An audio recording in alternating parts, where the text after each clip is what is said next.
Olá pessoal, esta é a terceira parte da aula sobre polarização da luz. Nesta parte eu vou falar sobre polarização por reflexão, polarização circular e polarização elíptica, começando pela polarização por reflexão. É importante enfatizar que este curso tem como base, como referência principal, o livro da coleção Sears-Zemansky, dos autores Young e Friedman, esse primeiro aqui.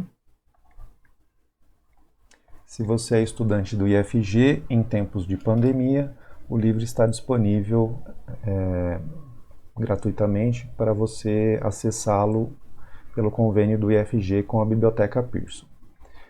Mas também é importante dizer que há outras referências com esse conteúdo, e eu gosto de consultar para complementar as aulas o livro do Moisés Nussensweig e um livro mais antigo, do Alonso Fim. Essa edição é a edição brasileira de 2015, mas o livro é de 1968, se eu não me engano. É um livro mais aprofundado.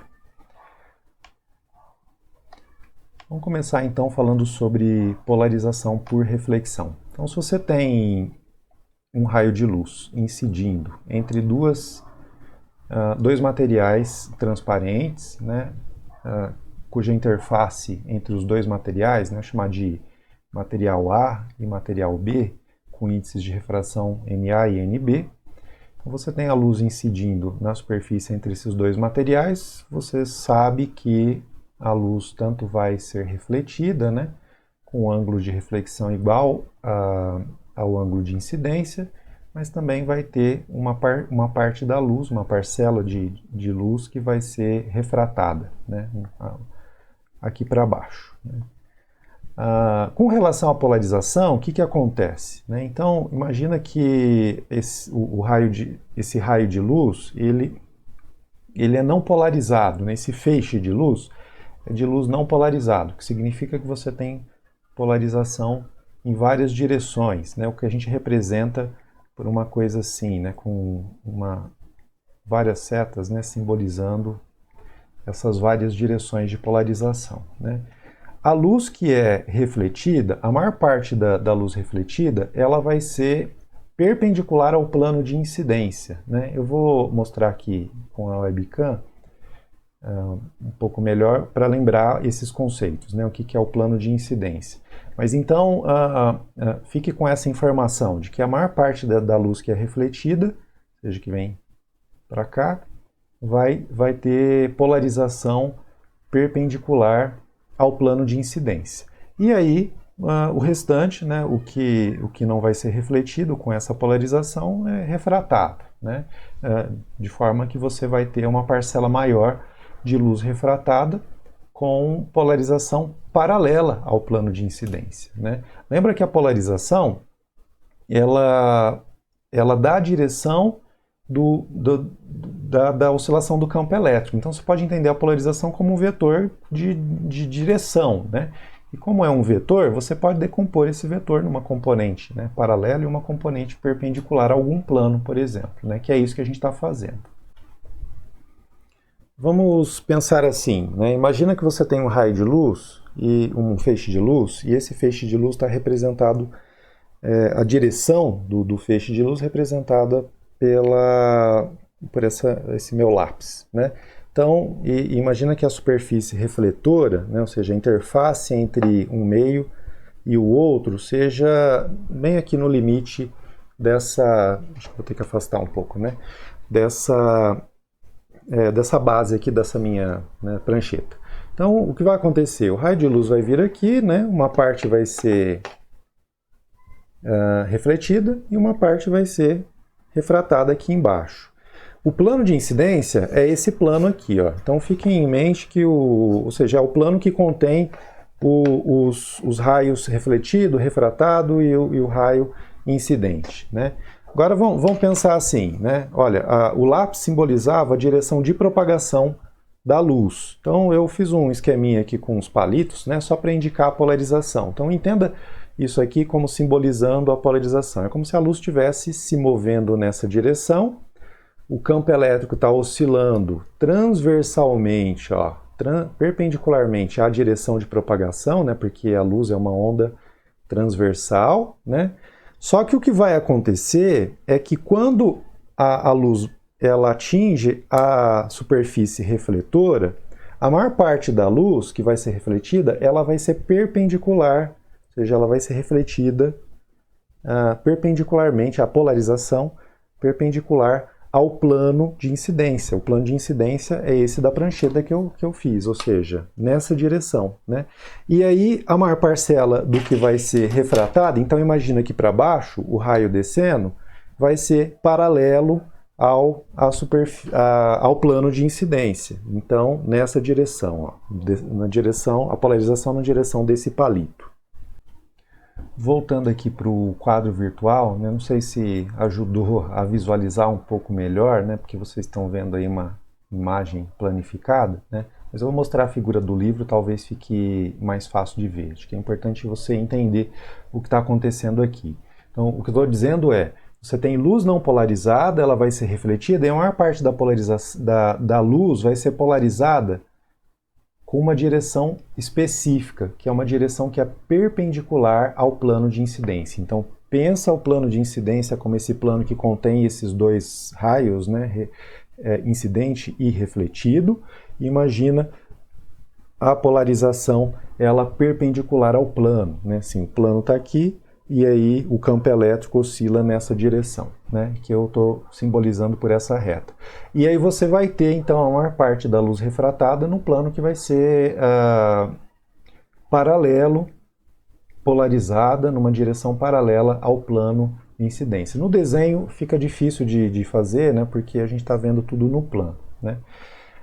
Mas existe uma situação particular que é a seguinte, existe um ângulo específico, que é um ângulo de polarização, e para esse ângulo específico, toda a luz que é refletida, ela é polarizada na direção perpendicular ao plano de incidência. Eu disse que, para um ângulo qualquer, aí, a maior parte da luz vai ser polarizada numa direção perpendicular ao plano de incidência, ou paralela ao plano de reflexão, né? No plano da interface, né? Você pode pensar assim, né? Porque o plano de incidência ele é perpendicular ao plano da interface.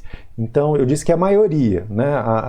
Ou seja, a maior parte da luz vai ser polarizada nesse sentido, mas existe um ângulo específico que toda a luz que vai ser refletida, ela vai ser polarizada nessa direção perpendicular ao plano de incidência, né?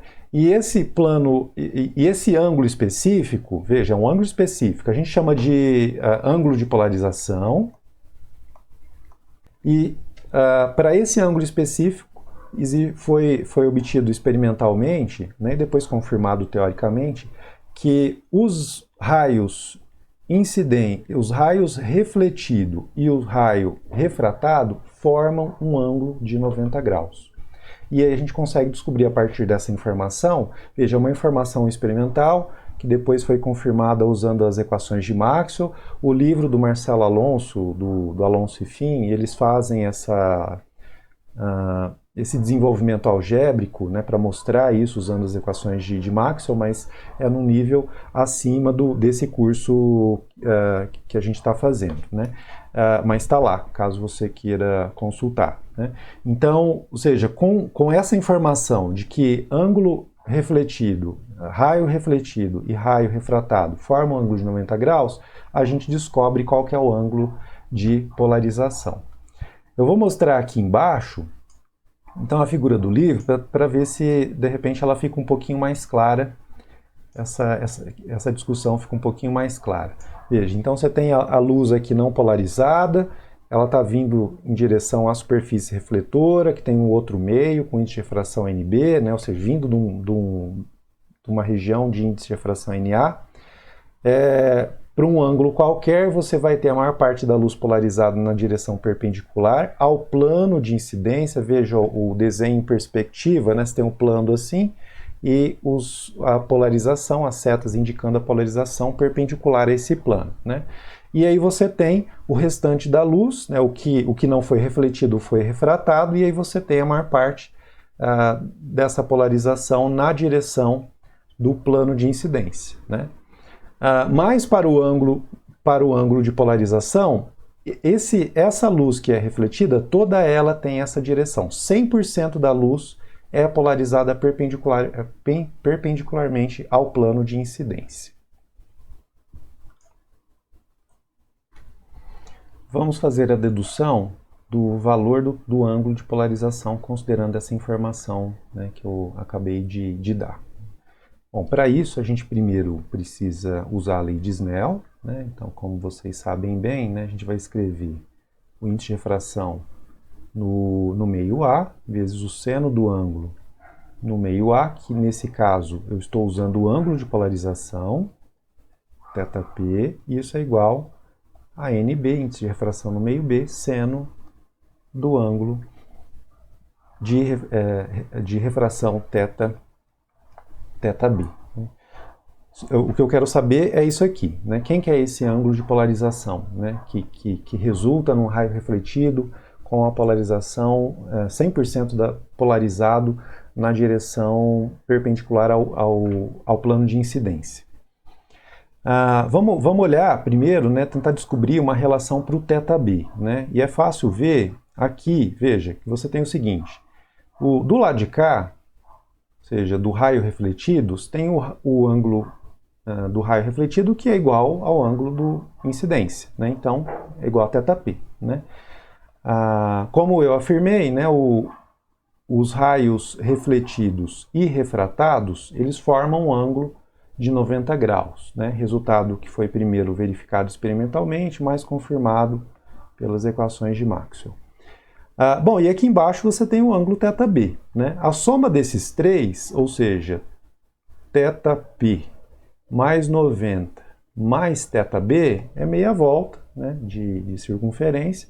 Isso equivale a um ângulo de 180 graus. Então a gente pode escrever assim, θp mais 90 mais θb é igual a 180 graus, né? Como a gente quer usar o valor de θb, então θb é igual a 180 menos 90 menos o θp, né? E aí 180 menos 90, 90 graus menos θp. A gente leva esse resultado do lado direito aqui da lei de Snell, né? E a gente vai ter o seguinte.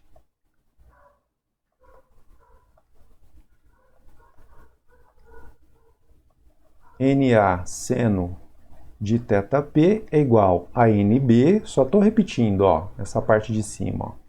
Então, NB seno de θb, só que o θb é 90 menos θp. Bom, aí você sabe, né, isso eu vou fazer rapidinho aqui no canto, mas você sabe que isso aqui, né, a gente pode escrever de uma forma mais simples, né? Tem gente que olhando para isso já enxerga porque é 90 graus, né? Mas caso você tenha dúvida, você pode usar aquelas relações, né? Seno de A menos seno de B é seno A cosseno B menos seno B cosseno A. Então vai ficar assim, seno 90 cosseno de θp menos seno de θp cosseno de 90, né? E aí a gente tem que aqui é seno de 90, né, dá 1. Bom, aí fica cosseno de θp vezes 1, e do lado de cá, cosseno de 90, né, então vai ser 0. E aí o resultado, o que sobra é só o cosseno de θp. Então, seno de 90 menos θp é cosseno de θp. Dessa relação que a gente acabou de obter, NA seno de θp igual a NB cosseno de θp, a gente obtém então uma relação para o θp, né? Eu copiei esse quadro, vou ter que escrever novamente. Vamos acabar a dedução, né? observando o seguinte, né? Então, só vou reescrever a equação, NB cosseno de θp, e aí se você isola de um lado, né, as funções trigonométricas, seno de θp dividido por cosseno de θp, isso vai ser igual a NB sobre NA. E aí vocês sabem bem que seno sobre cosseno é igual a tangente daquele ângulo, então NB sobre NA. E a gente tem a equação para descrever o valor do ângulo de polarização, né? Veja, para saber o ângulo de polarização, esse ângulo de polarização, né, que é esse ângulo específico, né, enfim, já falei da questão do raio refletido, vai ser polarizado na direção perpendicular ao plano de incidência, né, eu estou repetindo várias vezes para ficar claro que é um ângulo muito específico, né. Basta você tomar então a razão entre os índices de refração, né, no meio refratado, no meio incidente, e aí calcula o arco tangente, né, para achar esse ângulo. Essa equação tem um nome, ela é chamada de lei de Brewster.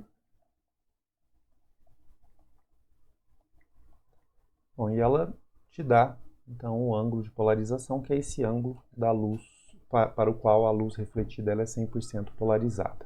Uma aplicação possível desse fenômeno, né, dessa física, é você pensar em filtros polarizadores para bloquear esse tipo de luz que vem, né, através da reflexão de alguma superfície plana, né? Então, você pode pensar, por exemplo, né, num rio, né, ou no mar, e você, bom, se você for um condutor de um barco, por exemplo, isso pode ser importante. Dependendo do horário, quando o sol estiver mais baixo, você vai ter, então, a luz do sol sendo refletida, né, na superfície da água e vindo na sua direção, causando um desconforto, né, uma cegueira, e você não vai conseguir enxergar bem o ambiente à sua volta, né? Pensa que essa luz que é refletida, né, ela... bom, não necessariamente o ângulo precisa ser o ângulo de Brewster, né? Ou seja, no ângulo de Brewster, né, se o sol está batendo nesse ângulo, a luz que está vindo ela é totalmente polarizada, né? Mas mesmo para outros ângulos, a maior parte da luz que está sendo refletida, ela tem essa polarização, né? E qual é essa polarização? Olha, se a luz está vindo, deixa eu ficar mais afastado para ficar melhor para você ver aí na câmera, se ela está vindo aqui de cima, né, e refletindo, sei lá, na superfície aqui, e ela refletindo, o plano de polarização, ele vai ser vertical. E aí, portanto, a luz que vai ser refletida, ela tem uma polarização horizontal, a maior parte dela, né, ou 100% no caso desse ângulo de Brewster, né? Então, você pode pensar num filtro polarizador que tenha um eixo de polarização perpendicular, né, vertical, de forma, se você fizer um par de óculos, né, com esse filtro, né, com o eixo de polarização vertical, você vai bloquear essa luz que é refletida na superfície, né? E aí você consegue enxergar o meio, ou seja, todo o resto, né, sem a interferência da luz que está sendo refletida, ou pelo menos a maior parte da luz que está sendo refletida, né? Isso também vale, né, não precisa ser, eu falei do exemplo do rio, né, da praia, mas você pode ter esse tipo de reflexão numa estrada muito plana, né, e o sol está bem baixo e a estrada é bem lisinha, e você pode ter algum tipo de reflexão desse tipo, né. Ou, por exemplo, em fotografia, usa-se muito o filtro de polarização porque você tem reflexos da luz de várias superfícies lisas, né, como espelhos, né, ou nas janelas, portas, né, coisas assim. E aí isso pode atrapalhar a sua foto. E aí com o filtro polarizador você bloqueia uma parte dessa luz indesejada, né? Então isso também pode ser útil. Vamos falar agora sobre polarização circular. Essa é uma propriedade que você consegue entender com base no conceito de vetor, né? Vamos lembrar, né, sobre polarização. Eu estou repetindo, né, muitas vezes alguns conceitos, mas eu acho que é importante você criar essa imagem, né, sobre a polarização. Então, você tem um feixe de luz, né, aqui é a direção de propagação, e aí suponha que esse feixe de luz ele seja constituído de duas ondas eletromagnéticas. Uma com uma polarização vertical e uma com uma polarização horizontal, né? Que aqui eu vou desenhar em perspectiva, mas aí daqui a pouco a gente faz um desenho olhando como se estivesse na frente do raio, né?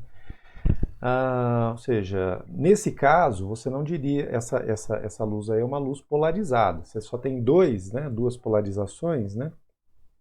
E aí quando você somar essas polarizações, os campos elétricos, você vai ver que vai dar numa direção específica. Esse desenho, né, das setas para cima e para baixo representam a oscilação do campo elétrico, né? Então é o vetor, e o campo elétrico é um vetor. E aí, se você tem duas ondas com um campo elétrico que estão oscilando, você pode, para descobrir qual é a polarização da onda resultante, ou seja, está somando duas ondas, e a onda resultante vai ter um campo elétrico que é a soma dos dois campos elétricos das duas ondas, né, separadas, né? Então, vamos olhar. Imagina que você estivesse olhando daqui de frente. Ó, você está aqui na frente, vou fazer um desenho de um olho, né, para indicar que você está olhando, está vendo ou seja, esse raio vindo de cá. É claro que não faz o menor sentido você pensar em enxergar essas coisas, né? Você vai ver a luz, né, a cor só, mas você não vai ver o campo elétrico. Mas suponha que fosse possível você enxergar o campo elétrico nessa direção. Então você ia ver o campo elétrico oscilando, vou fazer o desenho aqui do lado, oscilando nesse sentido. A luz está vindo como se estivesse, né, saindo aqui do papel, né? E aí você tem uma onda com campo elétrico oscilando verticalmente, uma onda oscilando horizontalmente.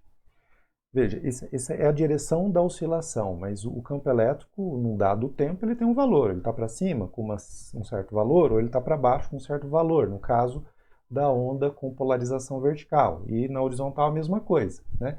Então, vamos supor que essas duas ondas elas sejam sincronizadas, né? Então, veja, duas ondas sincronizadas. Bom, e aí o que significa isso? Vamos fazer um desenho imaginando assim. Elas estão sincronizadas no sentido de que quando o campo elétrico é máximo, suponha que as duas tenham campo elétrico de mesma amplitude também, né? E aí quando o campo elétrico é máximo na onda com polarização vertical, ela também vai ser máxima com a onda com polarização horizontal. Isso significa que, por exemplo, né, vamos supor que a amplitude dele seja representada por um vetor desse tamanho aqui, ó. E aí, num dado tempo, o campo elétrico tem essa altura, né, para a onda polarizada verticalmente. E o campo elétrico da onda polarizada horizontalmente vai ter esse tamanho, né, mesmo valor, né? Se você somar os dois campos elétricos, e isso é soma de vetor, né? E você pode usar a regra do paralelogramo, por exemplo, né? E aí você vai ter a direção do campo elétrico nessa direção, ou seja, o campo elétrico resultante das duas ondas. Só que aí passa um tempo, é claro que isso é muito rápido, né? Que as frequências, né, de ondas eletromagnéticas, bom, depende, mas a oscilação é muito rápida. Não, quer dizer, não depende não, é muito rápido. Então, se você passa um tempinho bem pequenininho, né, menos de um quarto de ciclo, e aí você tem o campo elétrico diminuiu, porque ele estava no máximo, e aí ele vai diminuindo, vai chegar num valor menor. E aí, como as ondas têm, estou supondo, né, mesma frequência, tal, mesma amplitude, e aí a horizontal também vai ter esse tamanho, e aí quando você somar as duas para obter o campo elétrico resultante, você obtém esse vetorzinho. E aí passa um quarto de ciclo, e aí o campo elétrico diminuiu a zero. tanto vertical quanto horizontal. E aí o resultado disso é zero, né? Campo elétrico zero. Bom, e aí passa um tempinho de novo, e aí você tem o campo elétrico vertical com valor para baixo, e aí o horizontal com valor para a esquerda.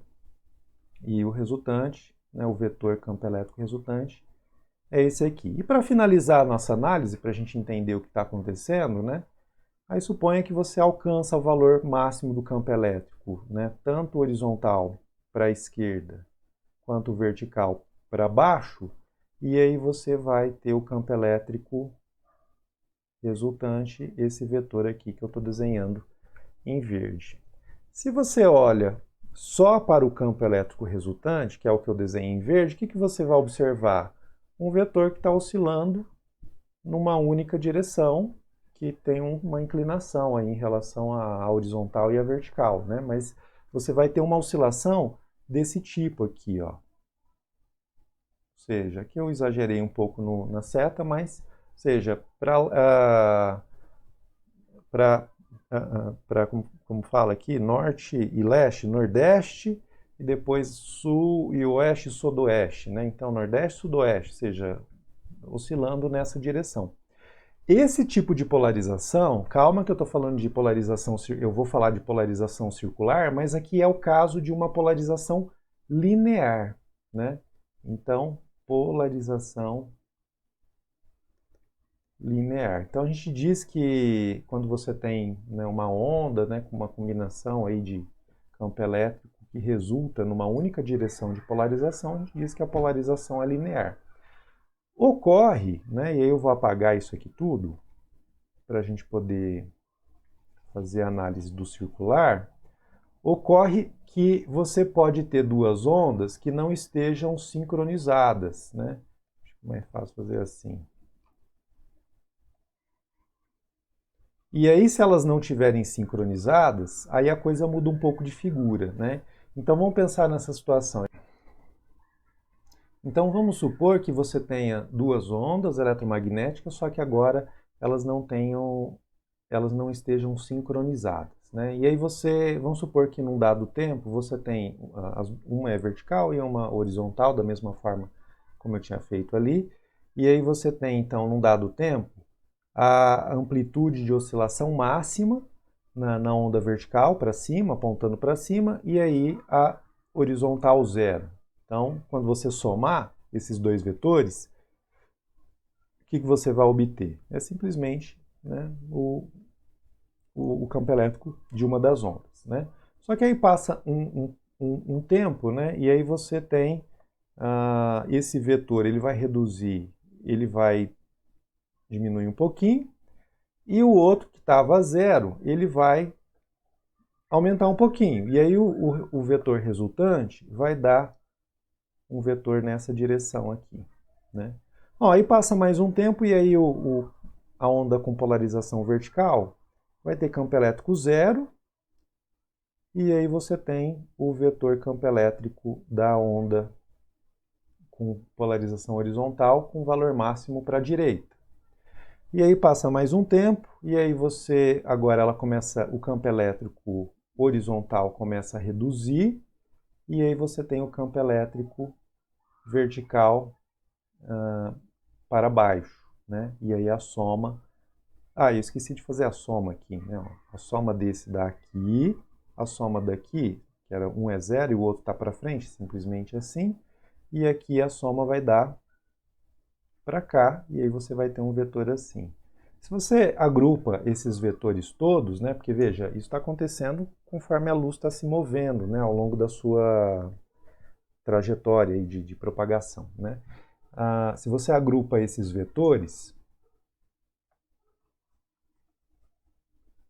você vai ter uma coisa assim, ó. O campo elétrico está variando e o que você está observando é um movimento circular, né? Ou seja, está formando uma figura circular, né?